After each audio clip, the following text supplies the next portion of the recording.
Commiserations. How do you sum up the night? Well, at the end, disappointment because we lost it, and I say we because we lost it.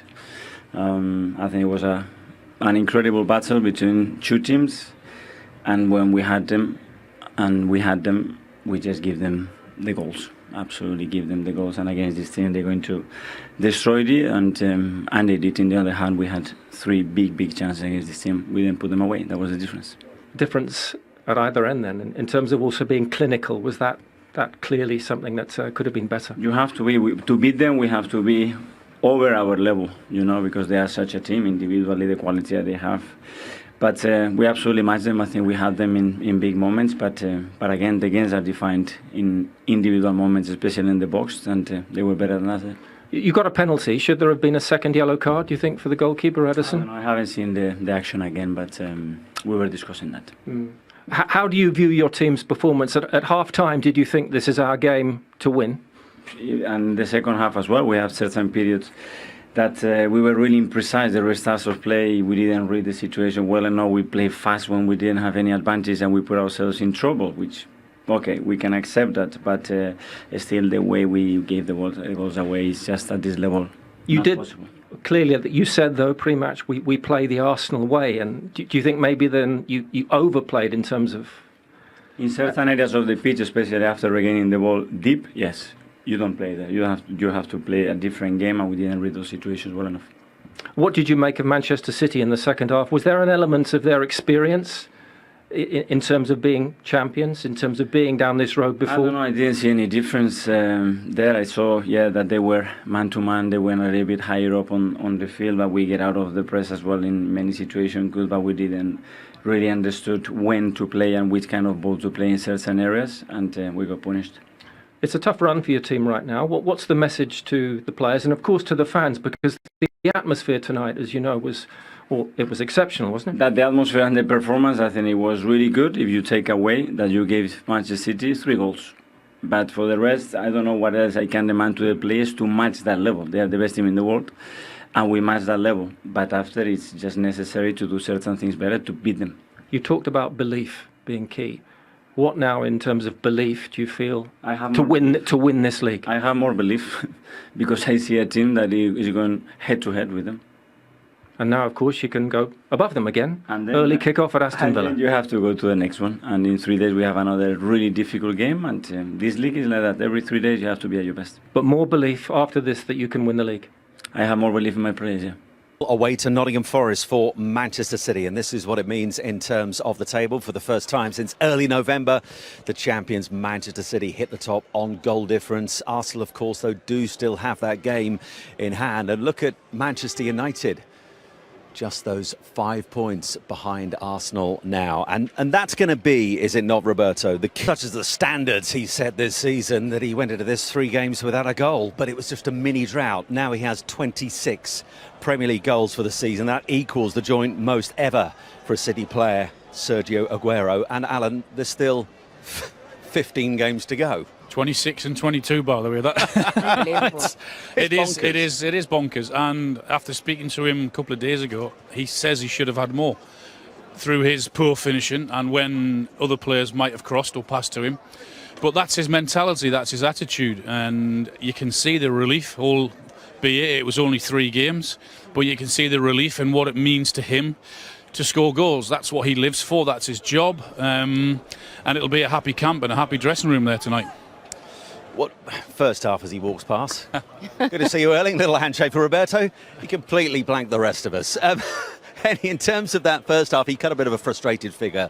That would have done him a huge world of good. Huge. I mean, talk about drought, not scoring for 3 games. It means, if anything, it's going to incentivise him to score even more. Coming off the pitch there, he was absolutely delighted. He looked at Alan and gave it a right fist pump. You know, he's really pumped up today. And you hear in his interview there the way he talked about how City played today. I think what he's referring to is they're a bit dirty today. They're a bit sort of dark arts, time wasting in the first half. These are things that you don't really associate with the sort of slick City. They really came for a fight. You know, the goals, they capitalised from a mistake, ruthless performance in terms of how they took advantage of Arsenal's mistake. So he'll be absolutely delighted. And the goal record is absolutely unbelievable. It is astonishing, really, what he's doing in his first season in the Premier League. And the interesting thing is, Roberto, it's a 3-1 win, but only 36% possession, which is their lowest in a Premier League game under Pep Guardiola. Did tonight they find a different way to win? Absolutely, and I think that's a little bit for City. It's always been about how you win. It was always about the style, how you can get in front. Today was about winning.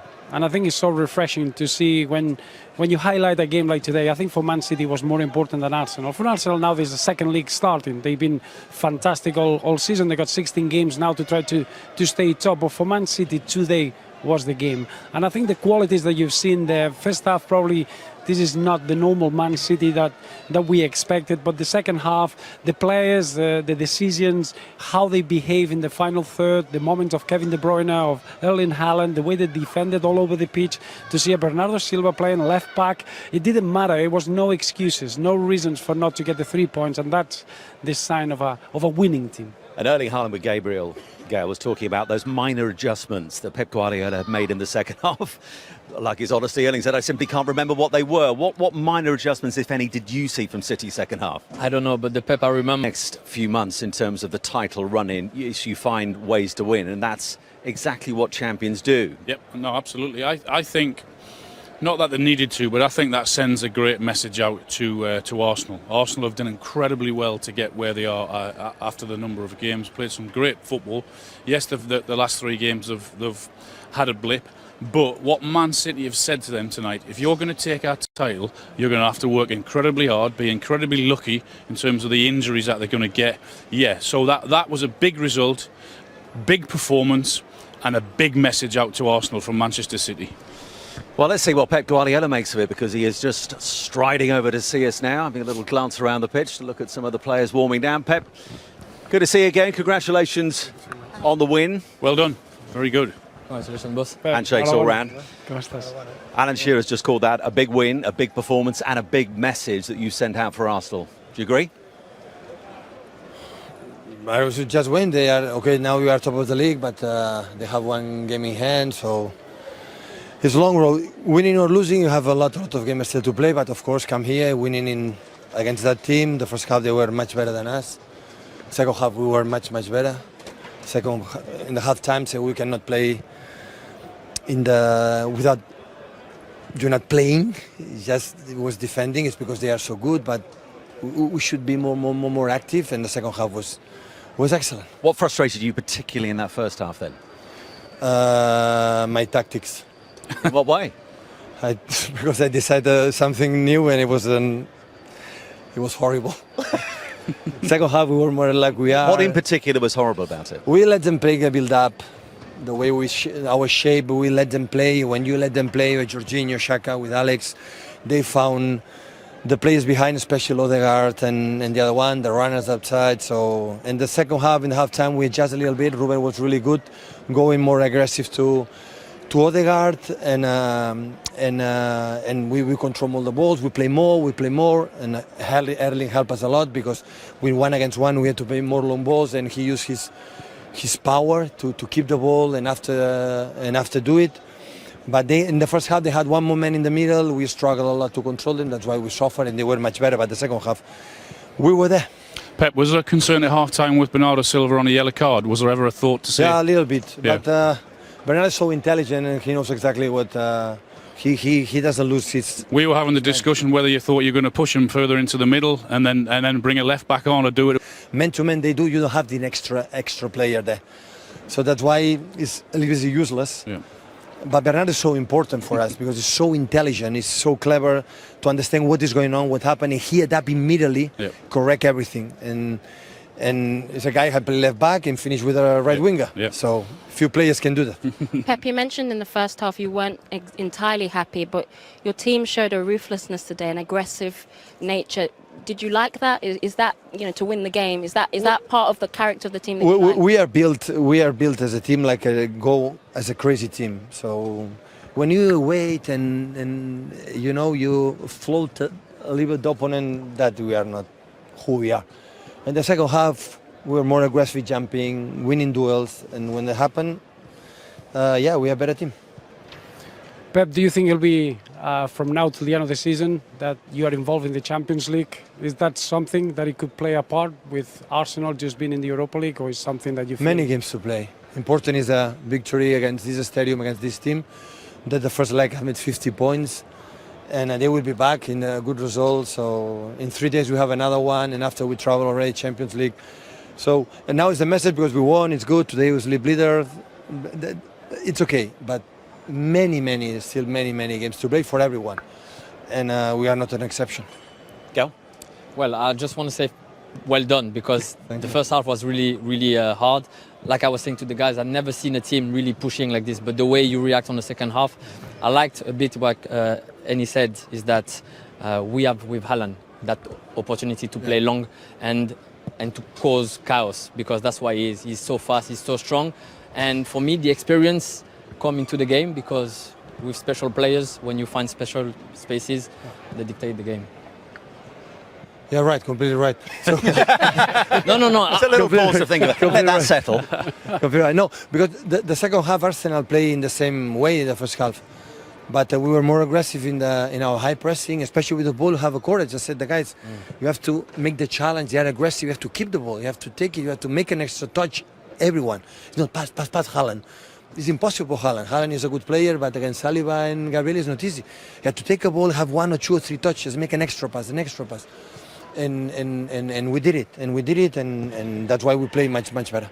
Let's talk about Kevin De Bruyne, because he's got yet another assist, 6 in all now for Erling Haaland this season. He scores the opening goal as well, a wonderful finish. But you left him out for the Tottenham game. What was your thinking there? Can't remember that far back. So I'm not going to discover how important is Kevin for us, but sometimes with the shape of Tottenham, so deep, a 5-4-1, playing the pockets, he struggled a little bit. And I decided to put the 2 strikers to be more present in the box. That was a tactic issue. It's not about it's a bad form or I don't like Kevin De Bruyne. It's just sometimes I saw the opponents. I saw today I wanted more presence in the box, because it's difficult to score goals against the Spurs, especially in our team. The other ones maybe not, but in our team it's so difficult, and that's why was the reason why. And because also there are a lot of games, and everyone has to play. Final question, in terms of the Premier League title race, do you like to set the pace or be the chasers? Because now, on goal difference, you are setting the pace. No, they have 1 game in hand, so still I consider they are leaders, but could be 8, 9, 10 points behind 2-3 weeks ago. And now we are there, so it's important. But it's many games to play. Many things is going to happen.